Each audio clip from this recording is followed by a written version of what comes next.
What's poppin', everybody? Beacon Studios Gaming back with part 2 of the uploads for today.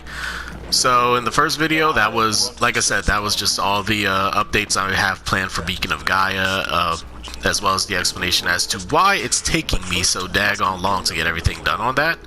And again, once again, my apologies on that. I know that that's the main reason I started this channel, to advertise that, but I was mainly focused on Fire Emblem. However, now that I have something else up about it, I could confidently say that we're back on track with the development on as far as that's concerned. But in the meantime, I did say this was going to be part 2 of a very, very, I don't want to say like revealing. It's not like I'm admitting anything. There's no, like, I don't really have anything to admit. I'm just talking just for the sake of talking. But for all intents and purposes, for just so I have 100% transparency with everybody, I'm going to answer a lot of questions that, well, not you guys have been asking me. Any of these questions I'm about to answer are questions that my close friends have asked me. And honestly, I didn't really give too many details as far as a lot of things go, so I figured, you know, why the heck not? Why not just go ahead and answer them again, and basically not only answer those questions, but get out some content for the channel. Because I mean, I can't. This is very close to becoming just a straight up Fire Emblem channel, and that, as much as I love Fire Emblem, that is not my intent. So let me just go ahead and fix that with this very, I don't want to say short Q&A, but as you can see, it's definitely not Fire Emblem in the background. Destiny 2 is my shit. So let's see. Anyway, I'll stop rambling about that, and I'll start rambling about like the questions that my friends have asked me, and they all already know that I'm putting this into a video. So anyway, question number 1, is RPG Maker hard? Yes and no. I don't want to say it's too, I'm not going to say it's like really difficult, but it's also it's something that you can't just like pick it up. You have to actually attempt to learn what you're doing with it. Like the main issue a lot of people have with game engines in general is that they think they could just pick it up and just immediately get to work. Like, no, that's not how it works. You have to learn the software that you're using, otherwise you will not get anywhere, and you will just make yourself frustrated. So RPG Maker is something that I've been messing with for about 5 or 6 years now. I'm not gonna lie, I had a very bootleg copy of VX.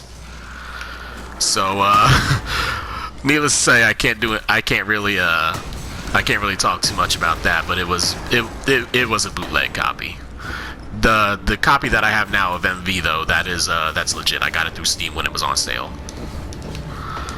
But yeah, but it's pretty much the same functions. It just added a bunch of new features. But RPG Maker, no, it's not hard, but you do have to put in the effort to learn it. It's not something you just sit there and say, oh, okay, cool, this is easy. It's like, no, you have to try. Same with Unreal Engine, same with Unity. I don't care how easy something is when it's being advertised. You still have to go through the tutorials. You still have to try and learn the tools that you're using. But yeah, anyway, next question. What inspired me to make Beacon of Gaia in the first place? So, for a lot of you that don't know, Beacon of Gaia is like my flagship project. I have been working on it for about 2 years now, and as I said in the last video, I kind of lost motivation for a little while just because my job was so shitty, and I really did not have the energy to do anything else besides said job and sleep. But yeah, that is my flagship project. I'm not letting it die. And the thing about it, what inspired me to make it was just my love for gaming in general. I was always pretty big into gaming when I was a kid. A lot of things, gaming was pretty much my life in middle school, part of high school. I honestly didn't have a lot of friends growing up. So when gaming like became an active part of my life, it really kind of like took over, besides like school and everything. Like, I always had good grades and stuff, but gaming was literally my go-to hobby. I did not do anything else besides that. So as far as that goes, I played a lot of JRPGs. I think my first JRPG ever was Tales of Symphonia. So that was like one of the most Tales of Symphonia, as much as people like say it's overrated these days and say it's like the Final Fantasy VII of the Tales series. It's definitely overrated, but it's also a lot of people's first, and I think that's where a lot of the love for it comes from. And honestly, I still have fun playing it to this day. I have the PS3 version, the collection that they released a couple years ago. But yeah, so as far as I was concerned, the writing for that game was just incredible. Well, it was incredible back then. Like I can't. There's a lot of things in it now that I just can't really excuse. However, looking back, it was still one of the most enjoyable periods of my life playing that. And as far as I'm concerned, anything that got me through school, essentially, because again, I was picked on relatively often, so I didn't really. So as far as the game was concerned, it was pretty much my only It was one of my only sources of joy back then. I'm not going to lie. So anyway, I always said to myself, it's just like, and as I started playing more games, I always said to myself, wow, I would love to like start writing and like actually make a world for myself and like kind of see if I can make something great that people can enjoy or that I can enjoy or stuff like that, basically. So as a result, I started writing a lot, especially back when I think in 7th grade is when I actually started writing, and I've been writing often ever since. Like I started writing back when I was in 7th grade. I forget how old I was back then, but to put it in perspective, I'm almost 28 now. So you have to realize that I've got about over 10 years of writing under my belt. So that being said, when RPG Maker, when I got that, it helped me translate some of the worlds I wanted to make for myself into a playable format. Because as far as my art goes, I'm not a great artist. I've only actively started learning how to draw and everything, like relatively recently. But with the visuals and graphics that the engine comes with, I'm able to make something that I could be proud of showing off, and I'm thankful for that. So to that effect, TLDR, I just kind of wanted to try my hand at making a world that other people can enjoy and that I can enjoy, and stuff like that. It's kind of cheesy when you think about it, but at the same time, I think that's where a lot of people got started. Like a lot of people make fan hacks and stuff of other games because they want to try their hand at making something and see if they can get their name out there. But yeah, so that's pretty much my story on that. Again, gaming is such a huge part of my life that I just had to try my hand at doing it myself. Ready to head into the Scarlet Keep. All right, but yeah, that was that went into way more than I thought it was going to. So anyway, next question. Let's see. Give me a second. I'm kind of scrolling through a few messages right now. Here we go. Okay, so what do I do for a living? So for the past couple of years, I've been working at UPS. I was a part-time supervisor. I have recently left, though. Again, when I say that my job literally drained every piece of motivation that I had, every drop of motivation I had to do anything, I'm not joking. That place, it was a great job on paper. I got probably the best part-time pay you could ask for. I got the best part-time benefits you could ask for. But we all say the same thing. The only reason they offer that kind of pay and those kind of benefits for anybody is because they know no one in their right mind would put up with that job otherwise. So again, like and it was just one of those things. Like I'm not saying it was a bad job. However, I am saying that it's definitely not what I see myself doing ever again. It wasn't something that I chose to pick up for a living. It was, I took that job out of necessity, realistically. Like, it was a backup plan after I got laid off from a previous job. So, again, I'm not really like dragging it or anything, but yeah, it's definitely not something that I'm going to miss. Like, I'll miss the people, but I'm not going to miss the job itself. But right now, as for what I'm doing for a living, I recently completed a school program for medical billing and coding. And that is going to be my career. It is incredibly, I won't say it's easy, but the skill sets that I've built for myself over the years, this is basically getting a job in the field that I wanted to get in the first place.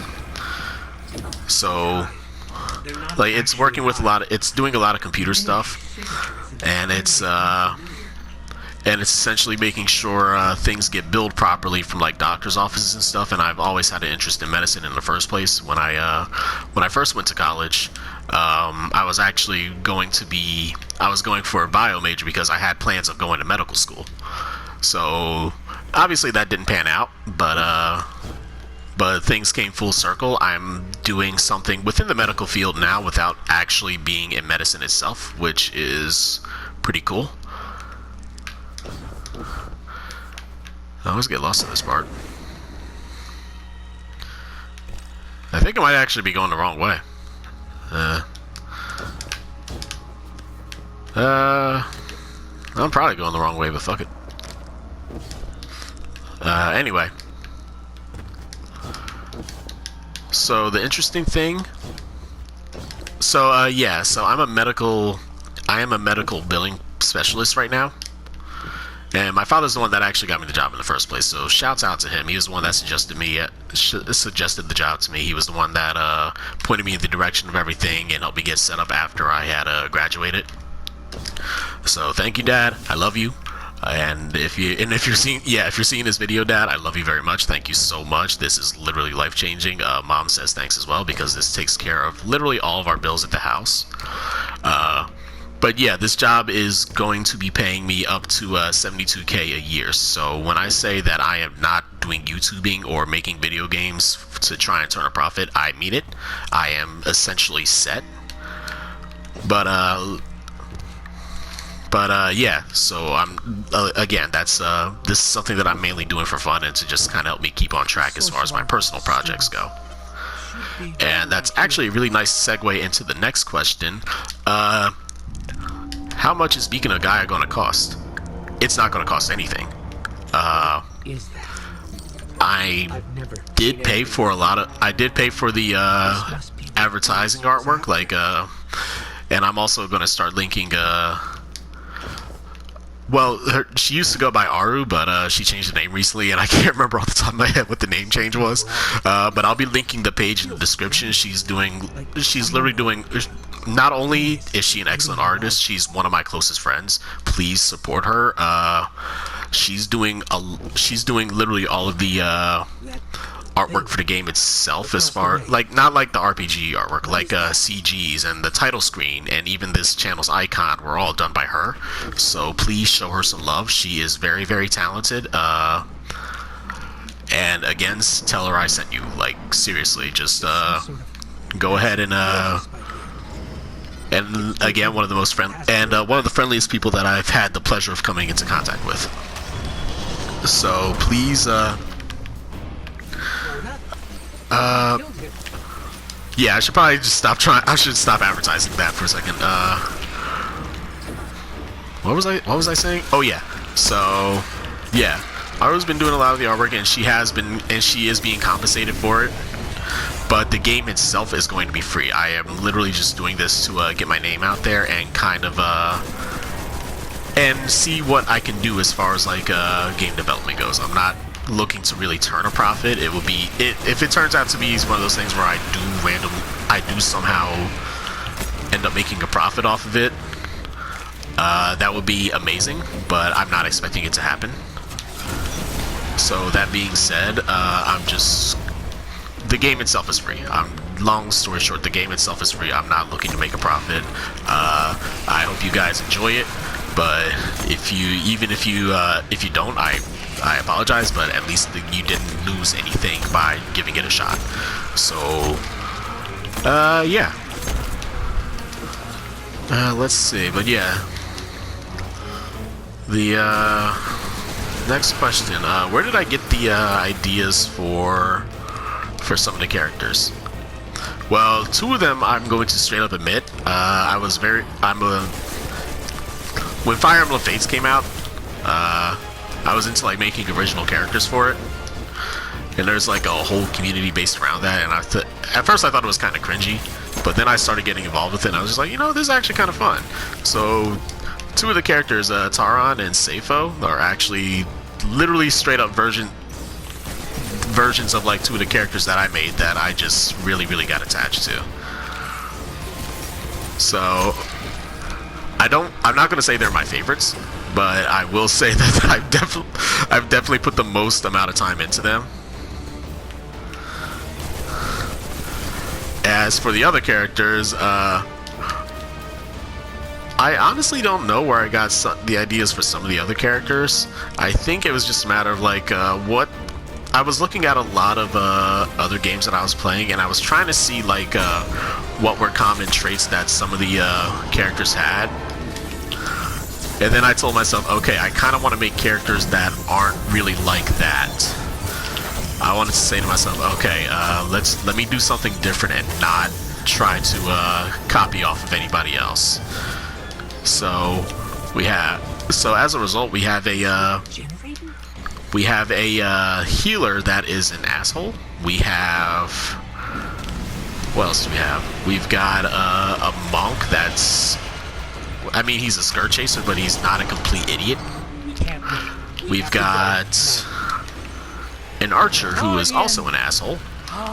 And we have Daisy, the main character, who is not incompetent, but she's not perfect, which is what I wanted. Like, it's really tough to write a female character as a male, because this is literally an entire world that I have.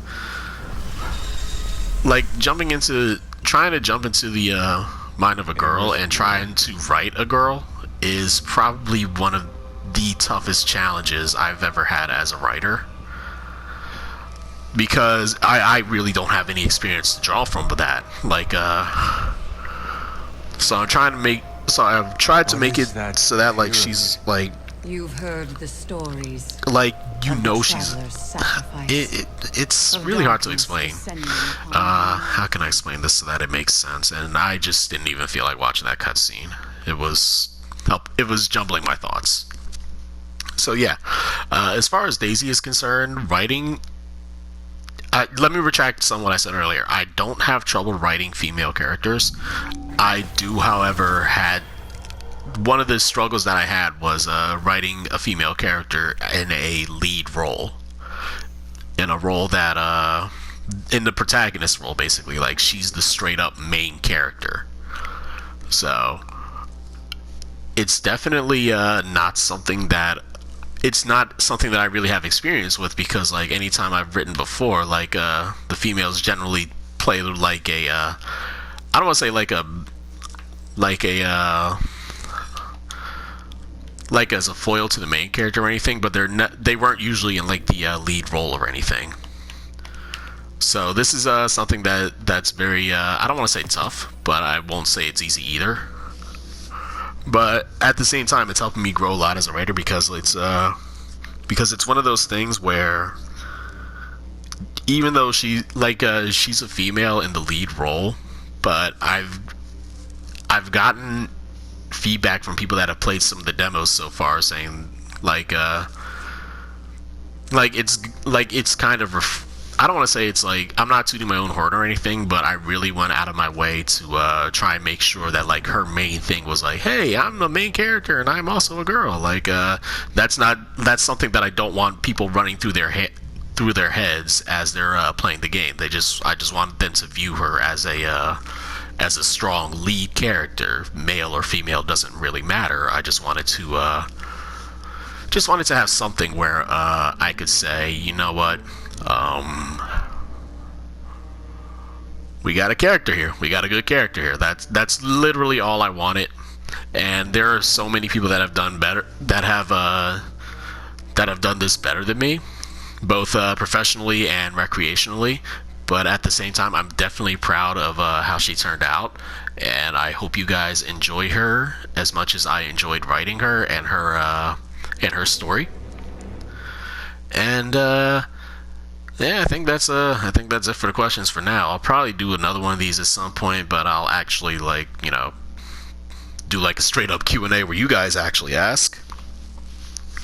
And yeah, that'll be it for me. Again, as I'm recording this, the other video should be up, so I'm assuming you guys are watching that first, and then you guys will see this one. So anyway, I hope you guys have a great weekend, and I will catch you guys on Monday for some more Fire Emblem. I did not forget about that. I just wanted to focus on, other things for this weekend. Anyway, I hope you guys, like I said, I hope you guys have a great weekend, and I'll catch you guys later. Peace.